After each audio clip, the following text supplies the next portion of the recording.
கர்த்தர் நல்லவர், அவர் கிருபை என்றும் உள்ளது. ஆண்டவராகிய இயேசு கிறிஸ்துவின் நாமத்தினால் உங்கள் ஒவ்வொருவருக்கும் அன்பின் வாழ்த்துக்கள். இன்று நவம்பர் மாதம் 4ஆம் தேதி திங்கட்கிழமை. இந்த நாள் உங்களுக்கு ஆசீர்வாதமான நாளாக இருப்பதாக.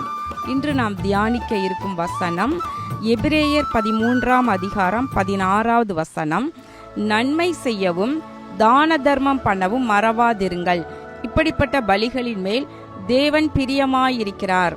நன்மை செய்யவும் தான தர்மம் பண்ணவும் மறவாதிருங்கள். இவைகளும் ஒரு பலி என்று வசனம் சொல்லுகிறது. அதாவது தேவனுக்கு செலுத்தப்படுகின்ற பலி.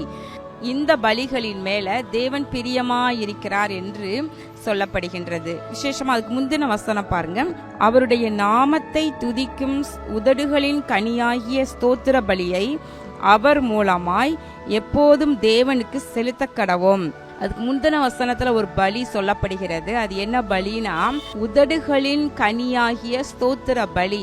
நம்ம சொல்றோம் இல்லையா, கர்த்தாவே உமக்கு ஸ்தோத்திரம், பிதாவே உமக்கு ஸ்தோத்திரம், ஏசு மகாராஜாவே உமக்கு ஸ்தோத்திரம், பரிசுத்த ஆவியானவரே உமக்கு ஸ்தோத்திரம்னு ஸ்தோத்திரம் சொல்றோம் இல்லையா. ஸ்தோத்திர பலி இது உதடுகளின் கனியாகிய பலியை நம்ம எப்படி செலுத்தணுமா, இயேசு கிறிஸ்துவின் மூலமாக பிதாவாகிய தேவனுக்கு எப்பொழுதும் செலுத்த கடவோம் என்று எழுதியிருக்கிறது. அப்ப என்ன அர்த்தம்? நம்ம ஸ்தோத்திர பலிகளை, ஸ்தோத்திரங்களை தேவனுக்கு எப்போதும் செலுத்த வேண்டும். அது அவருக்கு முன்பதாக நாம் செலுத்துகின்ற பலி. ஆனா அதே போல நன்மை செய்வதும் தான தர்மம் பண்ணுவதும் ஒரு பலிதான். இதையும் நீங்க மறக்காதீங்க அப்படின்னு பரிசுத்த ஆவியானவர் வசனத்தின் மூலமாக நம்மோடு பேசுகின்றார். எப்போது ஸ்தோத்திர பலியை சொல்லுங்க, ஆனா அதே நேரத்துல நீங்க மற்றவங்களுக்கு உதவி செய்வதை மறக்காதீங்க. நன்மை செய்யுங்க, நன்மை செய்யுங்க. நிறைய கிறிஸ்தவங்க எப்படி இருப்பாங்கன்னா, நல்ல பக்தியா இருப்பாங்க, நீதியா வாழ்வாங்க, ஆண்டவருக்கு பிரியமா வாழணும் அப்படின்னு சொல்லிட்டு பாவம் அசுத்தம் இவைகளை எல்லாம் விட்டு விலகி அவங்க பரிசுத்தமா வாழ்வாங்க. ஆனா ஒன்னே என்னன்னா, மற்றவங்களுக்கு நன்மை செய்ய மாட்டாங்க. ஆனா வசனம் சொல்லுகிறது, தேவன் இதில் பிரியமாயிருக்கிறார். எதுல? நன்மை மற்றவங்களுக்கு செய்யணும். ஏன்னா மற்றவங்களுக்கு நன்மை செய்தா ஏதாவது ஒரு கெட்ட பேர் வந்துடக்கூடாது நமக்கு. இவங்களுக்கு போய் இதை செய்ய, இந்த நன்மை செய்தோம்னா வேறு யாராச்சும் வேற ஏதாயிலும் பேசிடுவாங்களோ, நன்மை செய்தவங்க நமக்கு நன்றி உள்ளவங்களா இருப்பாங்களா, இப்படிலாம் பல கேள்விகளை உள்ளத்துல வைத்து கொண்டு நன்மையே செய்யாமல் இருக்கிறவங்க அநேகர் இருக்கிறாங்க. பரவாயில்ல, நீங்க கர்த்தரை நம்பி நன்மை செய் என்று சங்கீதத்துல எழுதியிருக்கிறபடி நன்மை செய்யுங்க. அவங்க உங்களுக்கு நன்றி சொல்றாங்களோ, நன்றி உள்ளவங்களா இருக்கிறாங்களோ, நீங்க அதை பார்க்காதீங்க. கர்த்தர் இதன் மேல் பிரியமாயிருக்கிறார். இப்படிப்பட்ட பலிகள் மேல தேவன் பிரியமாயிருக்கிறார். அவர் சொல்றாரு, ஆதியிலேயே காயினை நோக்கி சொல்லுகின்றார், நீ நன்மை செய்தால் உனக்கு மேன்மை இல்லையோ என்று சொல்லுகின்றார். அப்ப நன்மை செய்ய விரும்புகிற மனுஷனை உண்டாக்கின தேவன் மனிதர்கள் நன்மை செய்ய வேண்டும் என்று அவர் எதிர்பார்க்கின்றார்.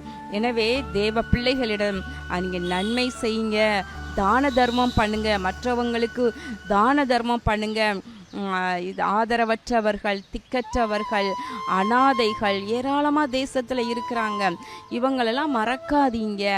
நீங்க மனதுண்டாகும் பொழுதெல்லாம் நீங்க தான தர்மம் பண்ணுங்கள்னு இயேசு மகாராஜா சொன்னது போல இங்க பாருங்க, மறக்காம அவர்களையும் நினைத்து நம்ம நன்மை செய்ய வேண்டும், தான தர்மம் பண்ண வேண்டும். இப்போ ரோட்ல போகும்போது இந்த பிச்சை எடுக்கிறவங்க நம்ம நோக்கி கையேந்தி நிற்கிறாங்க. இப்போ அநேகர் அவங்கள திரும்பியே பார்க்க மாட்டாங்க. ஆனா நம்மை நோக்கி கை நீட்டி ஒரு பிச்சைக்காரன் பிச்சை கேட்கும் பொழுது தான தர்மம் பண்ண மறக்கவே கூடாது. அதை நீங்க கட்டாயம் மற்றவர்களுக்கு தான தர்மம் செய்ய வேண்டும். இந்த மாதிரி பலிகள்ல தேவன் பிரியமாயிருக்கின்றார். எனவே ஸ்தோத்திர பலிகளை எப்போதும் அவருக்கு செலுத்துவோம். ஆனால் தான தர்மம் பண்ணவும் நன்மை செய்யவும் மறக்காதிருப்போம். கர்த்தர் நம்மை ஆசீர்வதிப்பார். கண்களை மூடி ஜெபம் பண்ணுவோமா? எங்கள் அன்புள்ள பரலோக பிதாவே, இதோ இந்த நாளிலும் கூட நாங்கள் உம்மை நோக்கி ஜெபிக்கிறோம் ஐயா. இந்த நவம்பர் மாதம் 4ஆம் தேதியாகிய இந்த நாளிலும் தேவ பிள்ளைகளுக்கு ஆண்டவரே நீர் அனுகூலமாயிருப்பீராக. கர்த்தாவே, இதோ ஸ்தோத்திர பலிகளை, உதடுகளின் கனியாகிய ஸ்தோத்திர பலி உமக்கு பிரியமானது. அதை உமக்கு எப்போதும் செலுத்த எங்களுக்கு உதவி செய்தருளும். அதே நேரத்தில் நீர் பிரியமாயிருக்கிற இன்னும் பலிகள் உண்டு. ஆம், நன்மை செய்வதும் தான தர்மம் பண்ணுவதுமாகிய இப்படிப்பட்ட பலிகளையும் நாங்கள் செலுத்த எங்களுக்கு கிருபை செய்தருளும். இயேசு கிறிஸ்துவின் நாமத்தினாலே வேண்டிக் கொள்கிறோம் நல்ல பிதாவே, ஆமேன். கர்த்தர் உங்களை ஆசீர்வதிப்பாராக. ஆமேன்.